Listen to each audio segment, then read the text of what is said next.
रतिया छोड़े के मन न करे, चल जइबू इहे पसंद न पड़े। रुक न रे, अच्छा का करबो मजबूरी बा।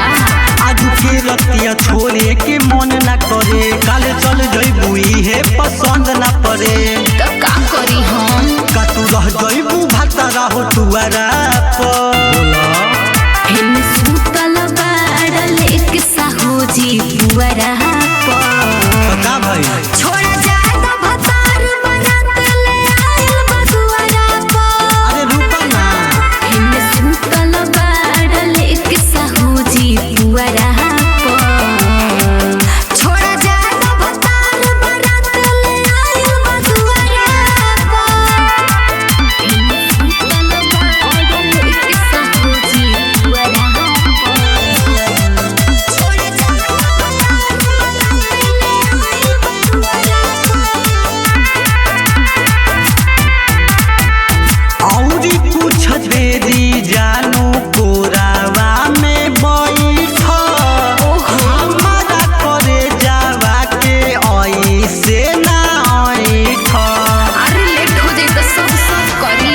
कुछ ना हुई हो, लागल बा हरदिया देह में इहे बा मजबूरी हो।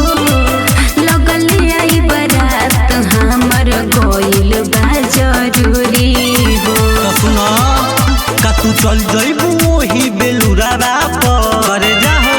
का हम सुतल बाड़ लेके साहूजी पुअरा पर। छोड़ा जाए तो भतार बनात ले आइल बदुआरा पर।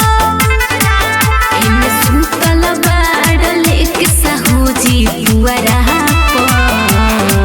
छोड़ा जाए तो भतार बनात ले आइल बदुआरा पर।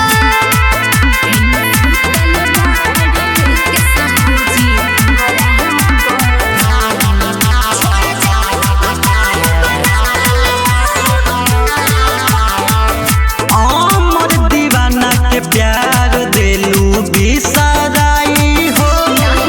होते बिहाने तोहके विकासवा लेके जाई हो। का करबो मजबूरी बा। तो रहलो जरूरी बा। ससुरावते मोहित मिलब हम जरूरी हो। चल एगो खालो हमारा शादी के पूरी हो। अभी रह गइल जानवर तथी से हिलुरावा पर।